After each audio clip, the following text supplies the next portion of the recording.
नमस्कार दोस्तों, PGS news Haryana में आपका स्वागत है। पीजीएस न्यूज हरियाणा लाया है आपके लिए 19 अगस्त 2025 का पूरे दिन का पूरा अपडेट। तो बिना समय गवाए जान लेते हैं। पहले जानते हैं मौसम का हाल। दोस्तों, आज 20 अगस्त को सभी जिलों में हल्की से मध्यम बारिश होने की संभावना बताई गई है। सिरसा, फतेहाबाद, हिसार, भिवानी, जींद, चरखी दादरी, महेंद्रगढ़, रेवाड़ी, झज्जर, रोहतक, जींद, गुरुग्राम, फरीदाबाद, मेवात, पलवल में 0 से 25% और अंबाला, कुरुक्षेत्र, कैथल, करनाल, पानीपत समेत सोनीपत में 25 से 50% और पंचकुला, यमुनानगर में 50 से 75% बारिश की संभावना बताई गई है। और दोस्तों, आज के लिए किसी भी जिले में बारिश का अलर्ट नहीं बताया गया है। वही दोस्तों, कल पानीपत में बूंदाबांदी जबकि सोनीपत और रोहतक में बारिश हुई। सोनीपत में गोहाना रोड पर रेलवे अंडरपास में पानी भर गया। यह पानी सड़क पर भी जमा हो गया। लोगों को घुटनों तक पानी में होकर निकलना पड़ा। इस दौरान एक ट्रैक्टर ट्रॉली अंडरपास में भरे पानी में फंस गई। पानी ज्यादा होने की वजह से ड्राइवर ट्रैक्टर ट्रॉली को वहीं छोड़कर बाहर आ गया। वहीं सोमवार की रात को अचानक यमुना का जल स्तर बढ़ गया, जिससे फरीदाबाद के बसंतपुर गांव में पानी घुस गया। कल सुबह यहां राहत बचाव कार्य शुरू किया गया। लोगों को सुरक्षित तरीके से बाहर निकाला गया। दोस्तों, आगे समाचारों में अर्बन एक्सटेंशन रोड 2 बनने से गुरुग्राम और दिल्ली एयरपोर्ट से NH 44 तक पहुंचने में अब महज 1 घंटा लगेगा। गाड़ियां 100 किलोमीटर स्पीड से चलेंगी। कहीं कोई जाम नहीं मिलेगा। पूरे सफर के दौरान सड़क पर कोई ब्रेकर या ट्रैफिक लाइट भी नहीं मिलेगी। यह दावा तो ठीक है, मगर एक अहम बात जो नहीं बताई गई वो ये है कि लोगों को आसान सफर के लिए जेब भी ढीली करनी पड़ेगी। इस रोड पर टोल प्लाजा शुरू होने वाला है, जिस पर 235 से 350 रुपए तक टोल चुकाना होगा। दोस्तों, आगे समाचारों में भारतीय निर्वाचन आयोग ने ऐसे राजनीतिक दलों पर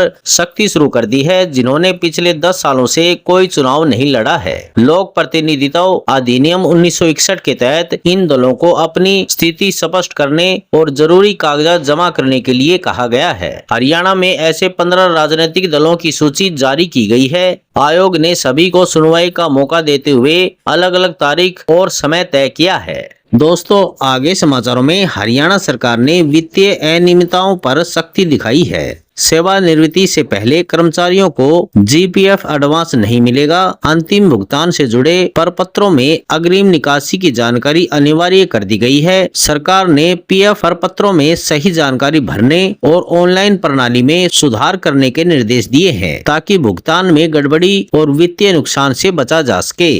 दोस्तों, आगे समाचारों में हरियाणा विधानसभा का मानसून सत्र 22 अगस्त से शुरू होगा। सत्र में विधायकों को धमकी भरी कॉल और पुलिस भर्ती जैसे मुद्दों पर हंगामा होने की संभावना है। विपक्ष बेरोजगारी, किसानों की समस्याएं और कानून व्यवस्था जैसे मुद्दों पर सरकार को घेरने की तैयारी में है, जबकि सरकार अपनी उपलब्धियां गिनवाएगी। सबकी निगाहें इस बात पर टिकी हैं कि सरकार और विपक्ष का रुख कैसा रहेगा। दोस्तों, आगे समाचारों में हरियाणा में चतुर्थी श्रेणी कर्मचारियों की नियुक्ति प्रक्रिया आखिरकार शुरू हो गई है। मानव संसाधन विभाग ने जिलेवार सूची जारी कर दी है, जिसके अनुसार कर्मचारियों को जिलों में पदस्थापित किया जाएगा। मुख्य सचिव अनुराग रस्तोगी ने अधिकारियों को तत्काल कार्यभार ग्रहण कराने के निर्देश दिए हैं। इससे पहले यह भर्ती 2023 में की गई थी, जिससे सरकारी दफ्तरों में कार्य क्षमता बढ़ने की उम्मीद है। दोस्तों, आगे समाचारों में आम आदमी पार्टी के अनुराग ढांडा ने हरियाणा की भूमि खरीद नीति पर सवाल उठाते हुए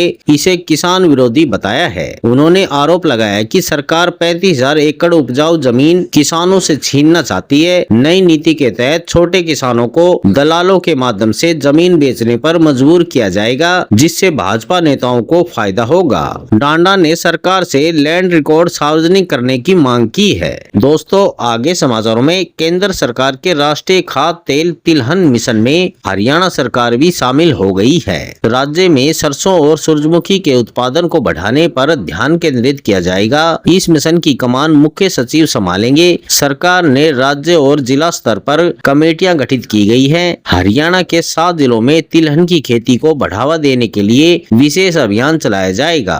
दोस्तों, आगे समाचारों में हरियाणा सरकार ने कलरकों को बड़ी राहत देते हुए जुलाई 2023 की 42 दिन दिन की हड़ताल अवधि को अवकाश माना है। हड़ताल अवधि का वेतन नहीं काटा जाएगा और न ही इसे सेवा में बाधा माना जाएगा। मुख्य सचिव अनुराग रस्तोगी ने इस संबंध में आदेश जारी कर दिए हैं। दोस्तों, आगे समाचारों में फरीदाबाद में ड्रोन कैमरा उड़ाने पर कार्रवाई की जाएगी। शहर में केवल जिनके पास लाइसेंस है उन्हीं को उड़ाने की परमिशन दी गई है। पिछले कुछ दिनों से ग्रामीण इलाकों में रात के समय ड्रोन उड़ाने की सूचना के मिलने के बाद पुलिस ने ये आदेश जारी किए हैं। इसको लेकर डीसीपी बल्लभगढ़ ने कई गांवों के सरपंचों के साथ बैठक की।